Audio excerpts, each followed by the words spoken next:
एक गांव में एक छोटा सा परिवार रहता था। उनकी एक छोटी बेटी थी। दिसंबर का महीना था और क्रिसमस का त्योहार आने वाला था। इसलिए वह बाजार से एक क्रिसमस ट्री खरीद कर ले आए और अपने घर में रख दिया। उनकी लड़की ने क्रिसमस ट्री के नीचे रखने के लिए एक बक्से को सोने के रैपिंग पेपर से सजा रही थी। पैसे की तंगी थी तो उन्होंने अपनी हैसियत के हिसाब से क्रिसमस के लिए सामान खरीदा था। लड़की ने एक बॉक्स लिया और फिर उसे सुनहरी कलर के रैपिंग पेपर से सजाने लगी। जब उसके पिता ने देखा कि उसकी बेटी पेपर के सभी रोल बर्बाद कर चुकी है, तो उसे बहुत गुस्सा आया। इसलिए लड़की के पिता ने उस महंगे कागज के लगभग सभी रोल बर्बाद करने के लिए अपनी बेटी को दंडित किया। अगली सुबह लड़की अपने पिता के लिए उपहार लेकर आई और बोली, "यह आपके लिए है, डैडी।"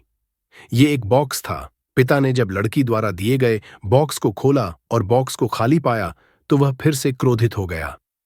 पिता ने अपनी बेटी को कहा कि क्या आप नहीं जानते कि जब आप किसी को उपहार देते हैं तो उपहार लेने वाला यह सोचता है कि उसके अंदर कुछ होगा। ये तो खाली है, उसने गंभीरता से कहा। बड़ी मासूमियत से छोटी लड़की ने आंसू भरी आंखों से अपने पिता की ओर देखा और बोली, "पिताजी, यह डिब्बा खाली नहीं है, आप ध्यान से देखिए।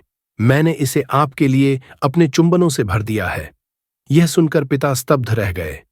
उसे इतनी शर्मिंदगी महसूस हुई कि अब वह केवल अपनी छोटी बेटी को गले लगाकर केवल उससे माफी मांग सकता था।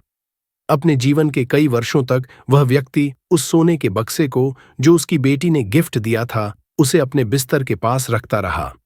जहां कहीं भी उसे दुख और निराशा महसूस हुई, उसने बक्सा खोला और उस प्यार के बारे में सोचा जो छोटे बच्चे ने उसमें डाला था, जिससे उसे ताकत और शांति मिलती थी। इसी तरह हम में से प्रत्येक व्यक्ति को हमारे बच्चों से, हमारे परिवार से, हमारे दोस्तों से और भगवान से बिना शर्त प्यार का उपहार दिया जाता है। यह सबसे कीमती संपत्ति है जिसे खरीदा नहीं जा सकता, जिससे हमारे मन और आत्मा को खुशी मिलती है, शांति मिलती है, जिसे कोई भी धारण कर सकता है। सिर्फ और सिर्फ समझने और महसूस करने की जरूरत है।